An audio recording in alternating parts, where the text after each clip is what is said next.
अस्सलाम वालेकुम, मेरा नाम डॉक्टर रीना अमजद है। मैं महमूद हुसैन मेमोरियल में एज अ मेडिकल ऑफ़िसर काम कर रही हूँ।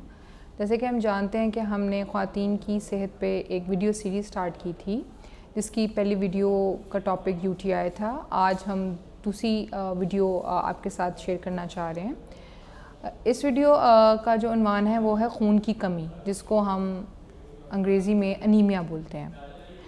वैसे तो ये जो मसला है ख़वातीन, बच्चे, बड़े बूढ़ों सब में देखा गया है, लेकिन औरतें जो हैं इसका ज़्यादा शिकार होती हैं। अगर हम इसके अलामतों पे या इक़साम की बात करें तो इसकी बहुत सारी वजूहात हो सकती हैं। चंद अहम वजूहात ये हैं आयरन की कमी, जिसको हम आयरन डेफिशिएंसी अनीमिया करते हैं। दूसरी जो इसकी इक़साम है वो है मेगालोब्लास्टिक अनीमिया, जो विटामिन B12 और फॉलिक एसिड की कमी की वजह से होती है। उसके बाद है anaemia due to blood loss, यानी कि ऐसी औरतें हैं जिनको बहुत ज़्यादा खून बह जाता है माहवारी के दौरान या ज़िचकी के दौरान, उससे जो खून की कमी होती है उसको anaemia due to blood loss कहते हैं। उसके अलावा anaemia due to chronic disease, यानी कि ऐसे बीमारियां जो कि देर पा इंसान के अंदर चल रही हैं, जैसे कि गुर्दों के मसाइल, जिगर के मसाइल या किसी किस्म का कैंसर। उसके अलावा अगर जिस्म में खून बन ही नहीं रहा, हीमोग्लोबिन बन ही नहीं रही, जैसे कि थैलेसीमिया और हीमोफीलिया में देखा गया है, तो वो भी खून की कमी की वजह बनते हैं। तो ये चंद अहम इक़साम हैं जो कि खून की कमी की वजह बनती हैं। अब हमने इसको किस तरह से देखना है, हमें कैसे पता चलेगा कि एक इंसान में खून की कमी हो रही है या हो चुकी है? तो उसकी कुछ अलामात हैं जो कि डॉक्टर देखता है जब वो पेशेंट उसके पास आता है, और जो आप ख़ुद भी आप महसूस कर सकते हैं। सबसे पहले यह है कि मरीज़ हर वक्त थका रहेगा, जिसको हम फटीग बोलते हैं, और उसका किसी चीज़ पे वो कंसंट्रेट नहीं कर पाएगा, जिसको हम लैक ऑफ कंसंट्रेशन कहते हैं। उसके अलावा जब मरीज़ सीढ़ियाँ चढ़ेगा या कोई काम करेगा तो उसकी दिल की धड़कन तेज़ हो जाएगी, उसके अंदर सांस चढ़ना उसको शुरू हो जाएगा। उसके अलावा रंग में बहुत ज़्यादा पिलाहट आ जाती है, ठीक है, और हाथ जो हैं वो पीले हो जाते हैं, और इंसान जो है अपने जो डेली की एक्टिविटीज़ हैं उसको अच्छे तरीके से परफॉर्म नहीं कर पाता। अगर हम उसके मज़ीद डिटेल में जाएं तो हेयर लॉस होना शुरू हो जाता है, बाल गिरना शुरू हो जाते हैं, हाथों के जो नाखून हैं, पैरों के नाखून हैं, वो टूटना शुरू हो जाते हैं, और वो ब्रिटल और स्पून शेप्ड हो जाते हैं, यानी कि उनकी जो साख्त होती है नॉर्मल साख्त से वो मुख्तलिफ हो जाते हैं। तो इस तरीके से एक डॉक्टर या आप ख़ुद अपने अंदर इस चीज़ को, इस कमी को महसूस कर सकते हैं। अगर हम इसके टेस्ट की तरफ जाएं कि हम इसकी किस तरह तशख़ीस कर सकते हैं, या कितना लेवल है हमारे अंदर ब्लड का, जिसको हम हीमोग्लोबिन के लेवल से मेजर करते हैं, तो उसके लिए सबसे पहले हम कंप्लीट ब्लड काउंट करवाते हैं, जिसको CBC का टेस्ट है। CBC के टेस्ट से हमें पता चल जाता है कि हमारे अंदर कितनी हीमोग्लोबिन है। उसके अलावा और पैरामीटर्स हैं जो हम देख सकते हैं, जिसमें हमें सेल के साइज़ का और सेल के अंदर कितना हीमोग्लोबिन है और किस तरह से है उसका पता चल जाता है। उसके अलावा पेरिफेरल ब्लड स्मेयर के नाम से एक टेस्ट होता है, जिसमें हमें ये मालूम हो जाता है कि आयरन डेफिशिएंसी अनीमिया है, आयरन की वजह से है, फॉलिक एसिड की वजह से है, या विटामिन B12 की वजह से है। उसके अलावा हम आयरन के लेवल्स करवा सकते हैं, जिसको आयरन प्रोफाइल है, जिसमें फेरिटिन लेवल बड़ा इंपॉर्टेंट है फीमेल्स में। उसके अलावा अगर पेशेंट को अनीमिया है लेकिन उसके साथ साथ उसके जिस्म में कहीं से ब्लीडिंग भी होती है या और बहुत सारी चीज़ें हैं, तो हम ज़्यादा जदीद टेस्टों की तरफ भी जा सकते हैं। अगर थैलेसीमिया की बात की जाए तो उसमें हीमोग्लोबिन इलेक्ट्रोफोरेसिस ये वाला टेस्ट करवाते हैं। सो इस तरह के बहुत सारे मुख्तलिफ टेस्ट मौजूद हैं जिससे हम इसकी तशख़ीस कर सकते हैं। लेकिन जो इसका स्पॉट डायग्नोसिस है कि देख के पता चल जाए, वो ये है कि पेशेंट के रंग में बहुत पिलाहट होती है।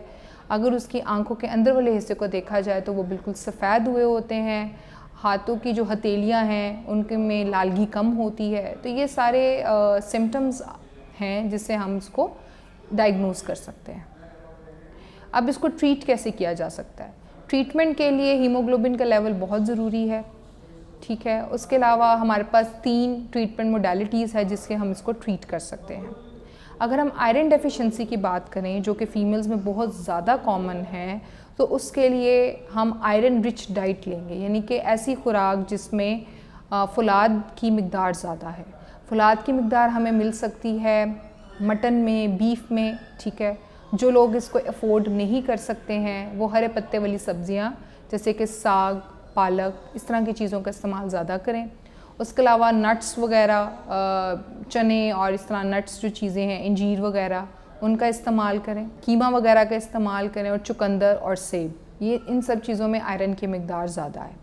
तो इस खुराक लेने से काफ़ी हद तक आयरन की जो ज़रूरत है वो पूरी हो जाती है। लेकिन एक पेशेंट जिसमें आयरन की मिकदार बहुत ज़्यादा है, उसको हमें आयरन या तो लगाना पड़ता है ड्रिप्स की फॉर्म में, या अगर उसमें खून की मिकदार बहुत ही ज़्यादा है, अगर उसका लेवल 6 से कम है, तो फिर हमें उसको ब्लड लगाना पड़ेगा।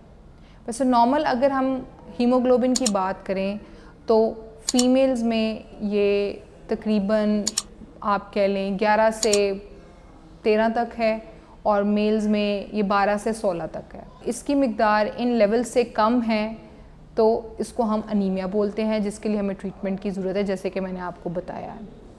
तो आयरन की ड्रिप्स लगाती हैं, जिसको आम ज़बान में हम विनोफर की ड्रिप कहते हैं, लोग ये लगवाते हैं और बहुत कॉमन है। अगर हीमोग्लोबिन 6 से या 5 से भी कम है तो उसको देखने की ज़रूरत है कि आया कि जिस्म के किसी हिस्से से ब्लीडिंग तो नहीं हो रही जिसकी वजह से खून ज़ाया हो रहा है या खून बन नहीं रहा।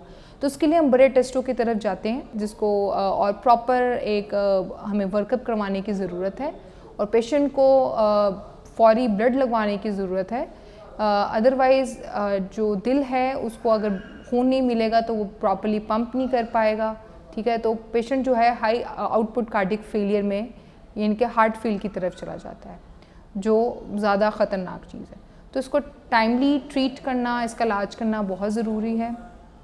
चूँकि हमारी सीरीज़ ख़वातीन के बारे में मखसूस है, तो ख़वातीन में मेरा जो ज़्यादा वो तवज्जो का मरकज़ है वो iron deficiency anaemia. Iron deficiency anaemia जैसे कि बताया आयरन की कमी की वजह से है, और हमारे माशरे में ज़्यादातर ख़वातीन जो है उनका डाइटरी इंटेक अच्छा नहीं है, वो अपनी खुराक में आयरन जो उसकी प्रॉपर एक रिक्वायरमेंट है, एक ज़रूरत है, वो लेती नहीं है।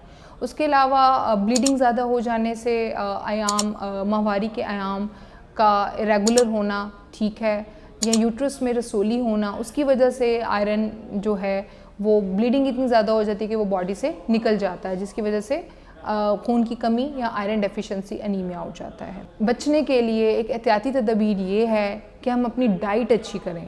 डाइट में जैसे कि मैंने आपको बताया हरे पत्ते वाली सब्जियां, मटन, बीफ, चुकंदर, सेब, ठीक है, इंजीर वगैरह, इनका इस्तेमाल करें, और उसके साथ आयरन सप्लीमेंट्स भी यूज़ करें। आयरन सप्लीमेंट मार्केट में मुख्तलिफ तरह के मौजूद हैं, ख़ुद जाके मत ख़रीदें, डॉक्टर की प्रिस्क्रिप्शन के मुताबिक उसको यूज़ करें, लेकिन सबसे पहले अपने आप को डायग्नोस करवाएं। इसी के साथ अपनी डॉक्टर अलीना अमजद को इजाज़त दें। हम इंशाल्लाह अगली दफ़ा एक नए टॉपिक के साथ आपके पास हाज़िर होंगे।